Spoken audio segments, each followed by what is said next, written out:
Hi guys, so this is Kevin Cruz, your agent. So may iba naman tayo ng vlog, no?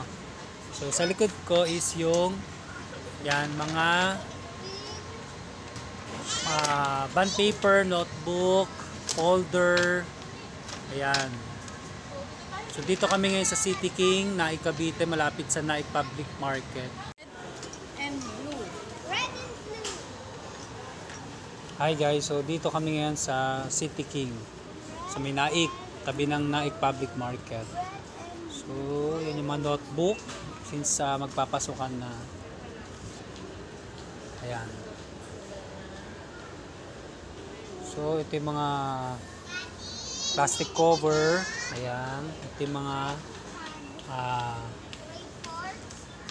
writing pad. Ayan.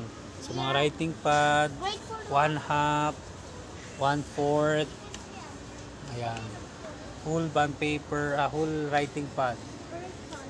So ito yung mga ibang notebook. Ayan. Tapos ito. So ngayon bumibili kami for Elisha. School ka na ate, no? School na siya kasi grade 1. Kinder ba si Elisha? Kinder. So kinder na si ate. Then si kuya ay grade 2. Si Gab-Gab ay hindi pa nag-school pero bibilan namin ng notebook. Para ayan. Ayan siya.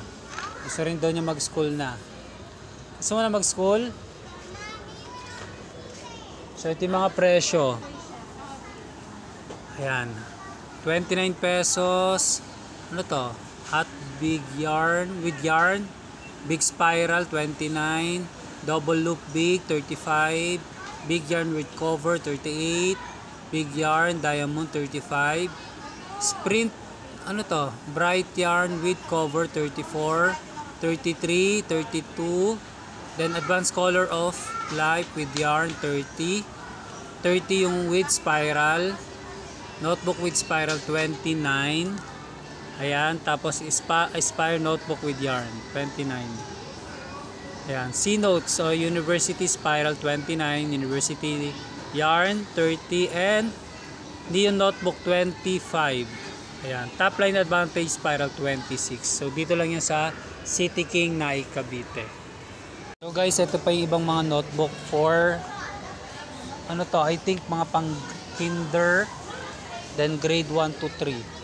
Ayan o, yung mga walang spiral. Ayan o. Mga writing notebook, iba-ibang kulay. Ito yung may spiral. Ayan. Spiral na notebook. Tapos ito yung with yarn.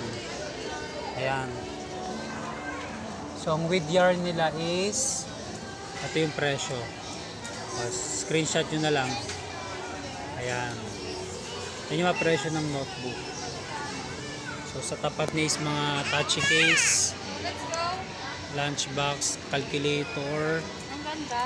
Tapos mga reading books dito banda. Reading books dito.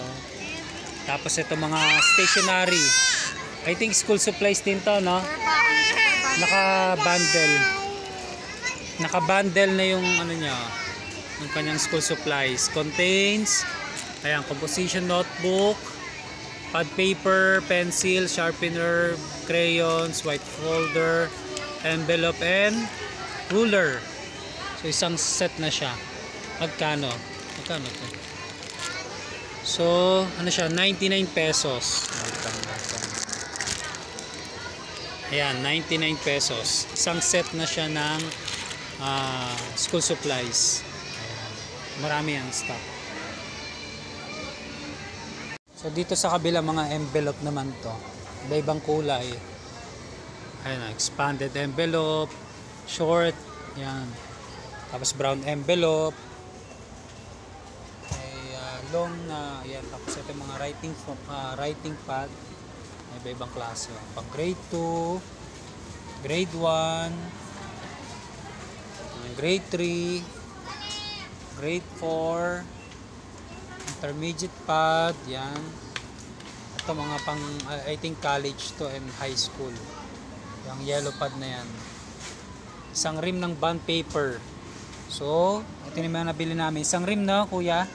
So dalawang rim. Siya daw tutulak. So, dalawang rim ng bond paper kasi required daw sa school. Ayan. So, bumili kami. Tapos ito yung mga folder, iba-ibang kulay din. Ayan. So, dito lang yan guys sa